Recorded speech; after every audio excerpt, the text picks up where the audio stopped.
कथनी आणि करणीमधलं अंतर जे आहे हे जर ओळखायचं असेल तर महाराष्ट्राचे मुख्यमंत्री देवेंद्र फडणवीस यांनी आतापर्यंत जे जे काही बोलले आणि जे जे काही सत्तेमध्ये आल्यानंतर वास्तवात आहे याच्यातलं अंतर आपल्याला ओळखावं लागेल. आपण बघा, देवेंद्र फडणवीसांनी सांगितलं होतं की पुढच्या 5 वर्षात दरवर्षी 10% विजेचे दर कमी होऊन 50%पर्यंतचा रिलीफ जो आहे तो जनतेला मिळणार, शेतकऱ्याची पूर्ण कर्जमाफी करणार.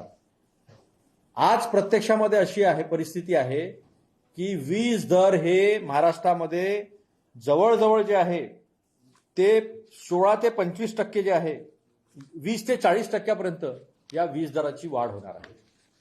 ज्या पद्धतीचं प्रपोजल MSEDCLनी MERCला म्हणजे महाराष्ट्र इलेक्ट्रिसिटी रेग्युलेटरी कमिशन जे आहे त्याला जे सबमिट केलेलं आहे त्याच्यामध्ये स्पष्टपणे दिसून येत आहे की 20 ते 40% दर वाढणार आहे. सामान्य माणसाचं कंबरड जे आधीच महागाईनं बेरोजगारीनं तो मोडल्या गेलेला आहे ते आता वीज दर वाढल्याने सुद्धा मोडल्या जाणार आहे. याच्यामधली खरी मेक अशी आहे की हे मल्टी इयर टॅरिफ पॉलिसी असते, एक बहुवर्षीय वीज दर धोरण हे 5 वर्षासाठी राबवलं जातं.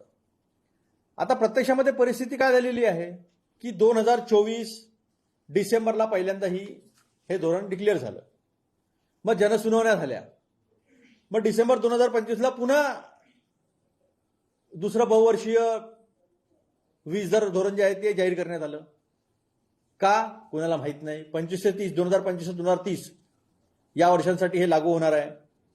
मग एक डायरेक्टर रिटायर झाले म्हणून मग पुन्हा नवीन धोरण आणण्यात आलं आणि ते धोरण आणण्याच्या मागचं गमक जे आहे जे आम्हाला कळत आहे ते खरं आहे खोटं आहे देवेंद्र फडणवीसांनी क्लिअर करावं की IPO आणायचा आहे, कसंही करून प्रॉफिटमध्ये बॅलन्स शीट ठेवायची आहे आणि अदानीला महाराष्ट्राचं वीज जे आहे वीज डिपार्टमेंट MSEDCL जेनको हे सगळं जे आहे ते अदानीच्या घशात घालायचं आहे असा आमचा स्पष्ट आरोप आहे.